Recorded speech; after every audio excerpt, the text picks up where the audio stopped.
Hey everybody, welcome back to my channel. Today we're going to be talking about the new digital SAT. So I just wanted to give you a little bit of background as well in regards to this thing called College Board. So they have been around for a really long time. So they started in 1899, crazy to think about, right? The first actual SAT practice was in 1978. And then we've got this crazy thing happened in 2010, which was our first big shift around testing. The ACT test takers outnumbered SAT. So then, of course, they had to make those changes in 2014 for the SAT to start mimicking more of the ACT. And then in 2021, we had the demise of the essay section on the SAT as well as the subject tests. And of course, 2022 has now been our announcement of the new digital SAT, which it's very important to realize that they're saying that this is going to be digital, but not online. For those students that had, you may still hear the horror stories, took AP exams online during COVID. The systems crashed, people weren't able to submit stuff. It was a total hot mess. And so they are not doing this online in that fashion. They are going to be doing it digitally. So what that means is that there's going to be an increase in the number of SAT testing days at high schools, so that then we can have more of an opportunity to have it, proctored and testing sites for the high schools to be able to administer. And it's going to be on an app, so you can use it on a laptop or a tablet that you are going to have to then provide for the sake of that. So it's going to lock out everything else on your computer, and the only thing that you can access is the exam itself. So, and the I would say the funnest part that people are probably going to enjoy is that instead of it being a 3-hour test, it's now going down to a 2-hour test. But I think that there's typically a lot of, I'm going to call psychological anguish around testing as it is.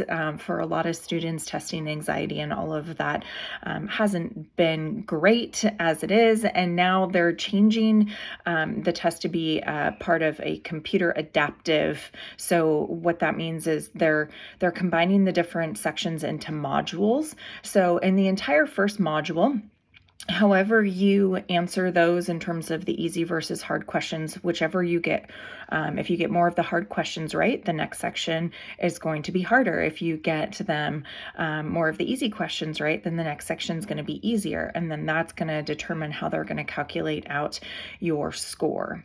So that can be challenging too, is people not then overthinking about, did I get these wrong or right in my next section? Are these easier or harder? But really just trying to focus in on the content of the exam, right? So when it comes to the kind of rollout for all of this, it has already gone for the international students. They did the same thing when they made these changes a while back was it 2010? So what happens now is the international students are testing the waters for us. And then actually in fall of 2023, the PSAT is going to be digital. So that'll get to be our first experience with it. And then roughly in March of 2024 is when they're expecting the actual SAT to go digital. And so for those of us that are looking at then, testing dates and opportunities and how to prep and prepare, of course, things are going to change for us. And we have not heard anything as of yet from the ACT because, like we said, when there was market share and cringed on before, right, the SAT did all of these changes. Right before when COVID hit, the ACT had talked about doing digital retakes for single sections, but they have not announced anything at this point in time. So it's really just kind of be on the lookout in regards to that, and make sure that your students are just getting whatever preparedness they need in terms of testing. I would say, yet again, most universities are still allowing us to submit scores, because they have that cute little thing where, if your scores are strong, then feel free to submit them if you feel like it gives a good representation of who you are as a student and you want us to see it. And for those that it doesn't, then we can go test optional, then we will. But always keep in mind as well when it comes to testing that there are schools that will not need it for admissions, others that do, some that are going to want it for scholarship opportunities, and then there's going to be outside scholarships as well that may ask for test scores. So just keep that in mind. Oh, and one other perk too.